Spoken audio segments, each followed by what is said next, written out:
તો 10 સપ્ટેમ્બરે અમૂલ ડેરીના નિયામક મંડળની ચૂંટણી યોજાવાની છે, ત્યારે ખેડા, આણંદ અને મહીસાગરના 12 બ્લોક માટે ચૂંટણી યોજાઈ રહી છે। આ 12 બ્લોકની સાથે જ એક વ્યક્તિગત બેઠક માટે પણ ચૂંટણી થઈ રહી છે।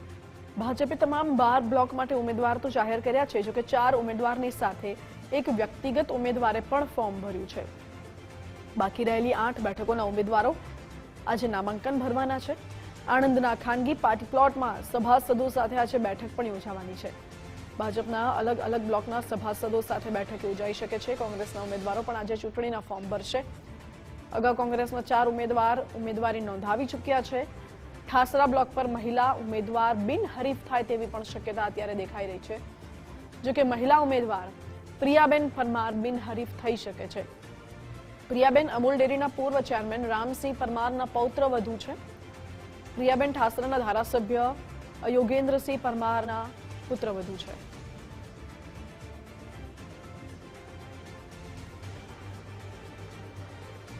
ડેરીના નિયામક મંડળની ચૂંટણી યોજાઈ છે અને જે પ્રમાણે સહકારી રાજકારણમાં ગરમાવો જોવા મળી રહ્યો છે। અત્યારે આણંદમાં વાત કરવામાં આવે તો જે 8 જેટલા બેઠકો પર ભારતીય જનતા પાર્ટીએ નામ જાહેર કર્યા હતા, તે 8 જે ઉમેદવારો છે તે અત્યારે ફોર્મ ભરવા માટેની અત્યારે સભા યોજાઈ રહી છે। અને મહત્વની બાબત છે કે આ સમગ્ર જે વિષય છે તેમાં સૌ પ્રથમ વખત ભારતીય જનતા પાર્ટીએ 12 જે બ્લોક છે તે 12 બ્લોક પર પોતાના કેન્ડિડેટ ઉભા રાખ્યા છે। મહત્વની બાબત એ છે કે જે પ્રમાણેનું રાજકીય સમીકરણ અત્યારે અહીંયા સહકારનું જોવા મળી રહ્યું છે।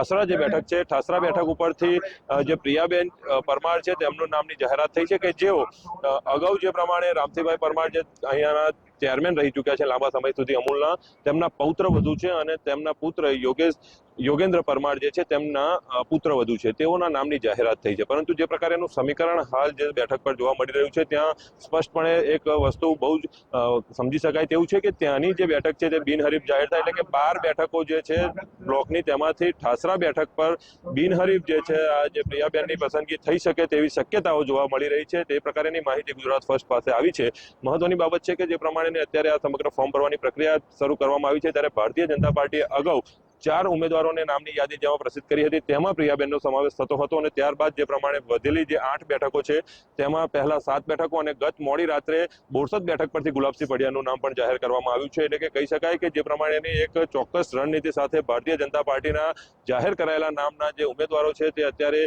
સમગ્ર સહકારનું જે છે રાજકારણ અને તેમાં વધારે અમૂલ ડેરીની સત્તા હસ્તગત કેવી રીતના થઈ શકે અને સ્થાયી કેવી રીતના રહી શકે ભારતીય જનતા પાર્ટી પાસે અમૂલ, તે પ્રકારેનો અત્યારે સમગ્ર સહકારી જે છે મુવમેન્ટ અહીંયા જોવા મળી રહી છે। પરંતુ આ જે એક્સક્લુઝિવ માહિતી બહાર આવી રહી છે કે ઠાસરા બેઠક 12 બેઠકોમાંની એક એવી બેઠક બની શકે છે કે જ્યાં પરિણામ બિનહરીફ જાહેર થઈ શકે છે। યશદીપ ગઢવી, ગુજરાત ફર્સ્ટ, આણંદ।